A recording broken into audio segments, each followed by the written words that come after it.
Hey guys, and welcome back to my channel. I am back with another true crime video, and today we are going to be doing the story of Naledi, Lethoba and Obed, Leshoro. If you're new to this channel, I try and do those videos often, so please do check out the playlist. I've done a couple already and I will be doing more in the near future. Now with that said, and without wasting any more time, let's dive into today's video. Today's video takes us to Free State Province, where we will start off in a small maize farming town called Obed, and subsequently we will end up in Welkom. Naledi Lethoba was born on the 20th of April 1998. She is the firstborn child of mother Mpho and father Thapelo Nyakani. She has two younger siblings, a sister and a brother. She grew up in an extremely close-knit family and was loved dearly by both her parents, who regarded her as not just their daughter but also a best friend. Her friends would later describe her as someone who was really stylish and loved looking good, and she also enjoyed following trends, which is why when the gold teeth trend was trending within her community, she begged her parents to get her teeth done.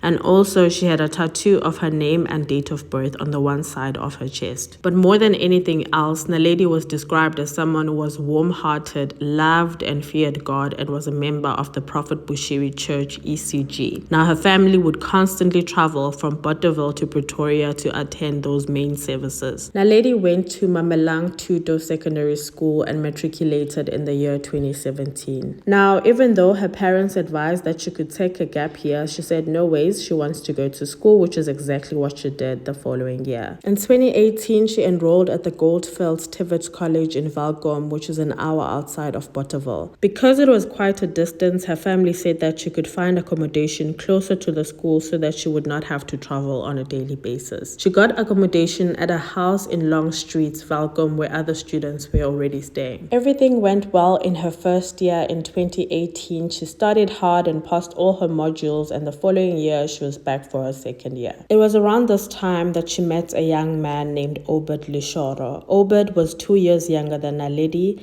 At the time, he was 19 years old and had just matriculated the previous year. He matriculated from Gymnasium High School and was currently doing his first year at a college only 2 kilometers away from Naledi's, called ICLC Training Academy, and this is how they met. Different to Naledi, he was born and bred in Welkom and therefore still stayed at home with his parents because there was no need for him to find accommodation because his house was in Welkom. The two met and immediately fell in love. Naledi's housemates would later state that Obed was constantly visiting Naledi at the house, and he came across as an extremely shy and quiet young man. So much so that he would often look down when the housemates greeted him and spoke in such a low voice. Because Obed stayed at home with his parents, Naledi's place became the main place where they could hang out and meet up. Now at times they'd go out on dates out and about in Welkom, but the main place where they hung out was Naledi's accommodation. However, the upside of staying at home with his parents was that he was able to borrow his father's bakkie and would often come and pick up Naledi in it. Although the couple had been dating for less than a year, they seemed to be going strong, and on the 20th of April 2019, Naledi celebrated her 21st birthday with friends. She posted a picture on her Facebook account and wrote, "Chapter 21 of my life. Thank you, Lord Jesus, for the gift of eternal life.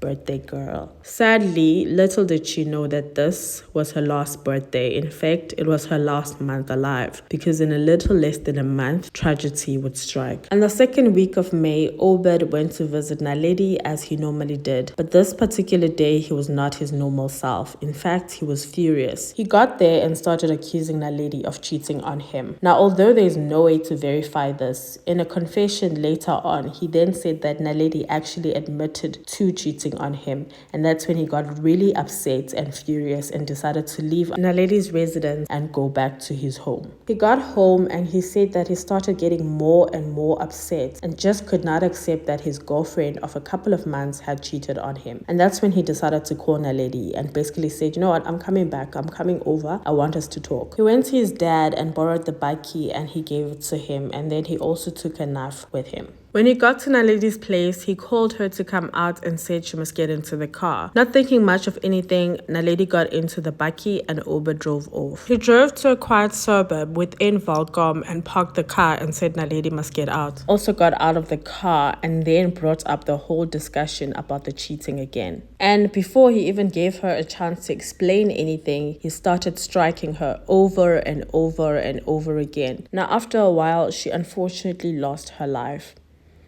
Now, when she was no more, he then picked her up and he put her in the back of his father's bakkie and then drove to the nearest petrol station. This is where he bought a bottle of petrol and then drove to a secondary location in Dagbreek in an open field.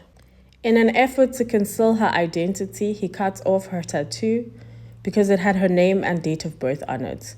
He then also cut off her 2 breasts, and thereafter he doused her face in petrol and set it alight. After doing all of this, he then just left her there. His next stop was to go and wash the car, and after washing the car, he then went to Naledi's place again. He got there and he knocked at the main entrance and one of the girls opened. He basically asked her, "Where's Naledi? I'm looking for Naledi." Now confused, the girl said, "No, but Naledi left with you earlier on." He then came up with some lie and said that, "No, we parted ways somewhere and decided that we'd meet back here." The girl's like, "No, she's not back here. Perhaps you should call her or come again and check her." And that's when he finally went back home and handed the bakkie back to his father. Meantime, Naledi's family was looking for her. They spoke to her on a daily basis, sometimes many times on the same day. So it was very rare for her not to answer her phone and for her phone to be off. So they're slightly worried, but because it was still just within the same day, no alarms were going off. Obed went back to Naledi's place, and this time he was crying hysterically. He was like, "No, isn't Naledi back? Why isn't she back yet?" Now this came across as a little strange, considering her body hadn't been found yet and nobody knew anything sinister had happened to her. But nonetheless, the roommates thought maybe he's just a worried boyfriend. It was uncommon for Naledi not to be back so late. So he continued going there back and forth. Even the next day, he went to Naledi's place to check up on her again, knowing very well where he left her. At this point, Naledi's parents were not able to get a hold of her for a few days and decided to drive to Valkom from Bottersville to physically check on her. Unfortunately, when they got there, no one in her residence knew where she was, so they immediately went to the police station and opened a missing persons report. Because they did not stay within Valkom, they decided to put Naledi's aunt's number who stayed in Valkom, so that if the police had any news, someone who was close would immediately respond and go to the police station if the need arose. After a long day of looking around for her physically, unfortunately, sad with no answers, they had no other choice but to drive back to Bottersville. On the 19th of May, a body of a young woman was discovered in an open field. The face was completely burnt. But when they were looking at her body, the police felt like her height and structure really resembled the description of the person that was reported missing a few days earlier. And they decided to call the aunt to come and identify. The aunt was able to call her parents, and they also immediately drove down and they all went to the police station. The first thing that they looked for was the tattoo, which they noticed wasn't there because it had been removed. Then the mother tried to open her mouth with her hand, and this is when she immediately knew that this was her daughter because the body had the gold and silver teeth. News of Naledi's passing went viral and the country was outraged. Everyone just wanted justice for Naledi, and no one had any idea who would have done this to such a young and kind soul. People rallied outside her school and residence and were asking for answers. Meantime, Obed Leshoro, he was there, seen often crying, and people were consoling him because they felt like he had lost a girlfriend in such a tragic way. About 10 days from the time Naledi was found, it seemed like Obed's pretending would be coming to an end. It is believed that he had not cleaned his father's bakkie thoroughly, and he then started questioning him about why is there blood in his car, and he was left with no choice but to confess. He told his father everything regarding what had happened, regarding how Naledi had cheated on him, and everything that he had done thereafter. And immediately after he told his father this, the father took him directly to the police station. At the police station, he relayed his confession once more. And when the news of his confession came out, Naledi's family was so upset and so broken. They did not even know that she was in a relationship.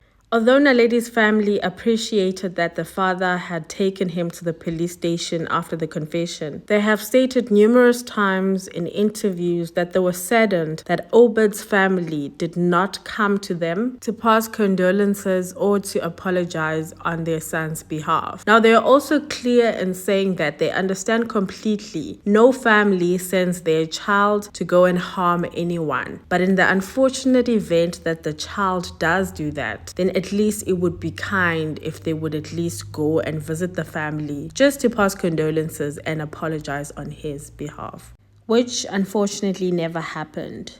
Obed was arrested and Naledi was laid to rest on the 14th of June 2019. And because Obed had confessed fully, the trial would go directly to the sentencing stage. Now this took long.